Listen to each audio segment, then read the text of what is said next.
Hello, people of the world watching videos that have to do with automobiles and such. Welcome to this, my 1974 RA21 Toyota Celica and its 2005 Toyota Tundra 2UZ V8 in a Workmeister wrapped in a Firestone tire that sprouted a pair of legs.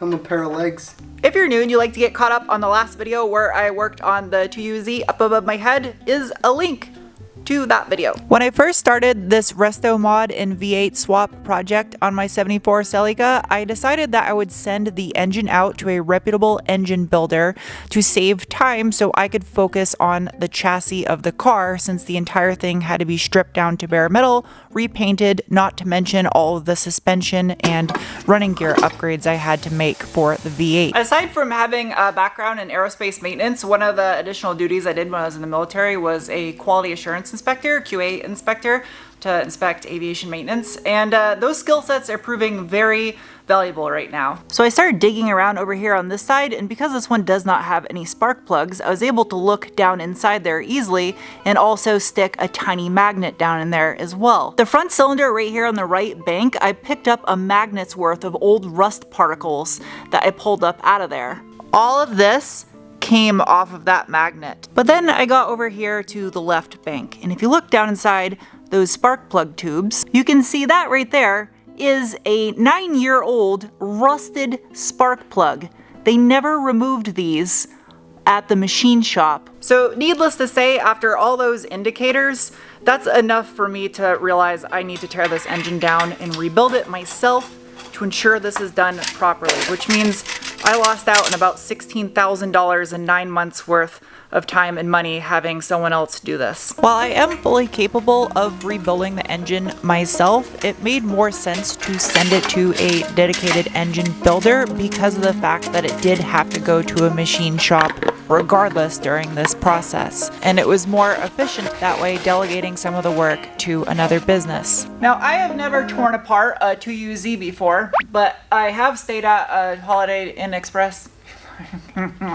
Because this is a brand new timing belt, I have these little indicators right here. Ideally, I'd like to have a factory FSM or a Toyota BGB Big Green Book like I have for my MR2. I don't have anything for this, but I did print up the procedure off of ALLDATA. So I need to rotate this engine over before I can tear off the timing belt. You can see the little mark right here on the cam gear itself. It's painted red. That's lined up. Same with over here on the other bank. There's a little doodad and a line. Okay, so those lines, well, that doesn't line up. It's like when you used to print map directions up from MapQuest so you could drive cross country before there was navigation. That's how I feel right now. Depending on what model year vehicle has the 2UZ, whether it's a Lexus or Toyota, this part is different because this is a 05 Tundra engine. It says 50 degrees clockwise after top dead center to pull the belt off. I'm gonna turn this 50 degrees. I don't know what is 50 degrees. Like, how do I measure 50 degrees? Good thing I have one of these. Somebody's screaming at the comments right now about me doing this, and they're like, they make a tool for it, and I probably even have that tool. Yeah, okay, so it's at 50. So I gotta go to 0. That's 50. Just to verify the tech data is correct, if I look at each one of the lobes and where they're positioned with the valves, almost none of them are pushing down right now except for this guy and this guy. Not a single one on this side is touching. So after inspecting the valve train at the 50 degree mark versus actually lining these up at the little T, and I watched a couple videos on YouTube, one of which a Toyota technician explained this process, and it verifies too what I'm talking about, that the tech data is actually really misleading and confusing. Since I did tear this engine down before I sent it out to the machine shop as well as my parts engine, I do know that these things, when you take off the belt, they will snap into the center, and if you're not careful, it's an interference engine, so that could smack the pistons. So what I want to do is hold these guys, so that way when I release the belt, I can kind of gently guide this down if it is under tension. Luckily, I have an assistant food cake. Angel showed up just to see the shitstorm that is my life. Angel Foghorn Leghorn cake. Foghorn Leghorn. One's gonna want to go one way, one's gonna want to go the other way. Wait, this one I don't think is gonna want to move though, because none of the lobes are touching anything. Last time I did this was on my MR2, so it's been a hot minute. Keep that guy still and try to let this guy in. Is it under anything? No. Okay. No? Oh. It didn't No, try to jump? No. Sick. Hold that still. Nothing. Nothing at all? Nice. Hell yeah, and it's on the T mark, right? Yeah. Good thing I did the T and not that stupid 50 degree like the instructions say. As my luck continued to spiral into oblivion, Charlie stopped by. Oh, and also I just discovered, well, Angel discovered, the hardware on these VVT-i solenoids, they were just finger tight. You're joking, right? No, dead serious. These were literally finger tight. So you need to take this apart at this point and clean out all the oil galleys. It needs to be scrubbed and washed with soap and water. One thing after the other, we keep on finding something else that was Loose hardware that should be torqued to spec. Loose hardware, more trash in the cylinders. So this is like super excessive and not necessary, but I'm gonna I5, E5. Well, this one's on backwards. Are you Look, this one's back. They put this one on backwards. There's an arrow pointing forward. They're all supposed to be pointing forward. This one's in the wrong direction. That makes me super confident in this thing being put together correctly. The whole reason for the arrow and the writing on that cap is because they line bore it with it all torqued to spec. So if you take the cap off and you flip it around, it's no longer aligned, and now your bearing clearances are going to be completely out of whack.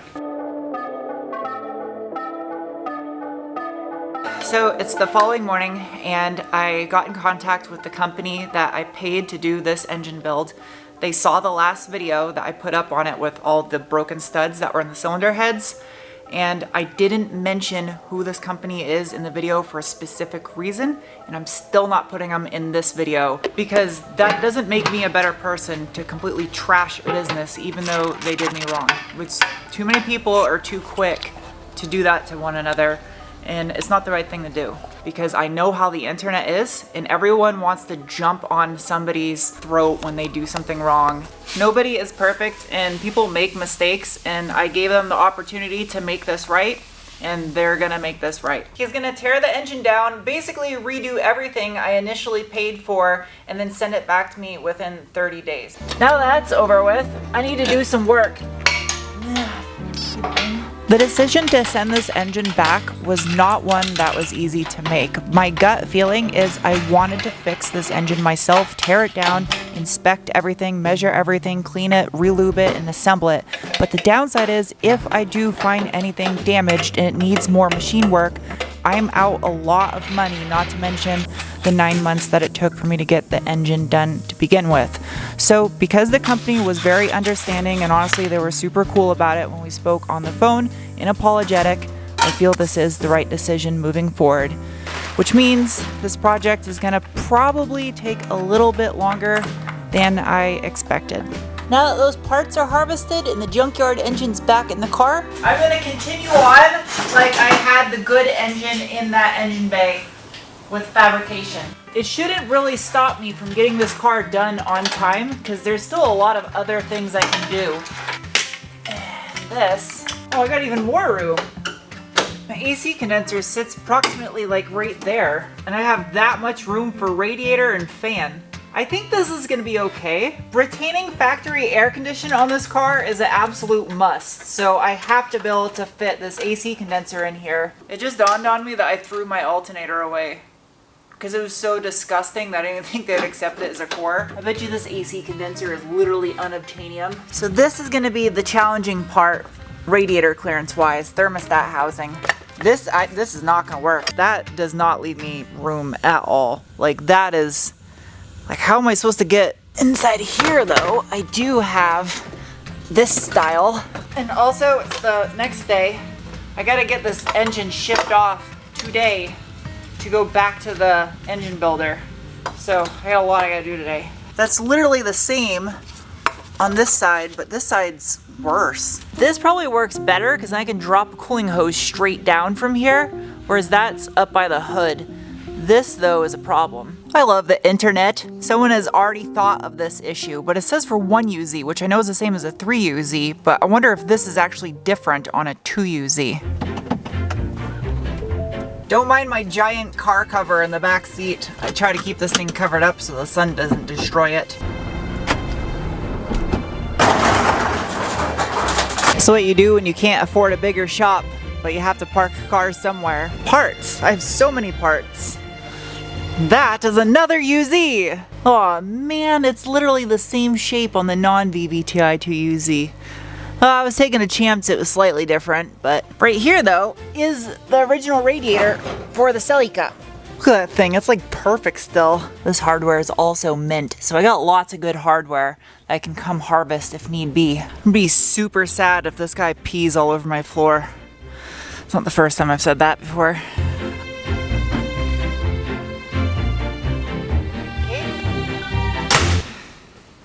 Now, I know some of you are wondering why I'm doing this test fitting now after I'm this far along. I did do this before I made the engine mounts. However, what I'm doing right now is seeing how much further I can stretch it if I can get a little bit bigger, thicker core of a radiator in here and still have room for fans. Worst case scenario, the factory radiator has plenty of room. 2 inches. That's all you need. 4 dudes watching this right now are just like, yes. For me to get cooling fans in front of this, because this obviously all the belts are going to stick out the same distance. Technically, I guess I could go wider. I mean, I wouldn't get any good airflow over there, so it's kind of pointless. You know, honestly, if I had a port over here, the factory radiator is 1 7/8 inches, and the coil rad I looked up is 48 millimeter. I think that's about the same. I don't know where my metric tape measure is right now, so I'm using imperial. 1 7/8. Widest possible radiator I can put in here is 2.2 inches, which is going to be about to right there. And then the slimmest fan I can find is 2 inches. I have 1 3/8 inches. I can't. So that's the answer. My factory little cross member brace right here needs to become the radiator. I mean, my grill starts out here, so I still have like all this space behind the grill, so this can get pushed out. 20 inches exactly. 17 and a half. I wonder if this actually... No way. Oh, well, maybe I can. That's crazy! I can't believe I was able to slide my factory radiator on like that. Dude, this is actually possible. I just discovered something that someone 50 years ago probably discovered. With a little bit of fabrication, I could still get that on there. And that would clear with the radiator. I could probably modify this to still fit on top. This like could be reworked. 3 3/4 inches of room for fan. I got tons of room for fans, so I can definitely go wider of a radiator and still fit a fan. Problem solved. Coil rad aluminum factory style radiator. Should have this in a couple days, hopefully. I really don't have a lot else in this bay left to figure out before I can prep it and paint it.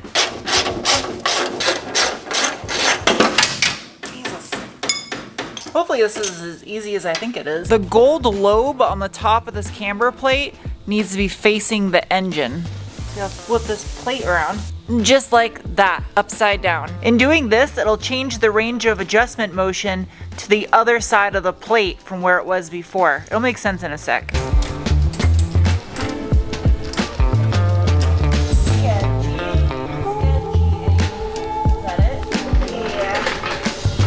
Now my range of adjustability is enough to dial out that negative camber it had, because it had like 10 degrees of negative camber. Oh yeah, I can already tell that wheel fitment is going to be miles better than it was.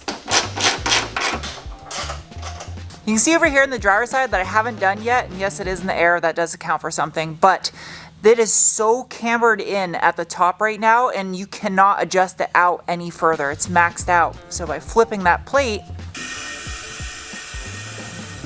that has no wheel spacer on it. And I wanted these a little bit inset. I don't want it super flush because this is a 1974. I'm not going for a modern look. The flares will get sucked down a little bit once they're tightened down with the rubber behind them. So to me, that is like right where I wanted this thing. For comparison's sake, the side I just did, and the way it is with that gold plate flipped the wrong way. So I need to do the same over here. The reason why it's not centered in the opening for the factory strut is because I have a wider track width from using the AE86 Toyota Corolla front subframe. So everything is going to be shifted out about 1 inch further. Do this again with the rubber block.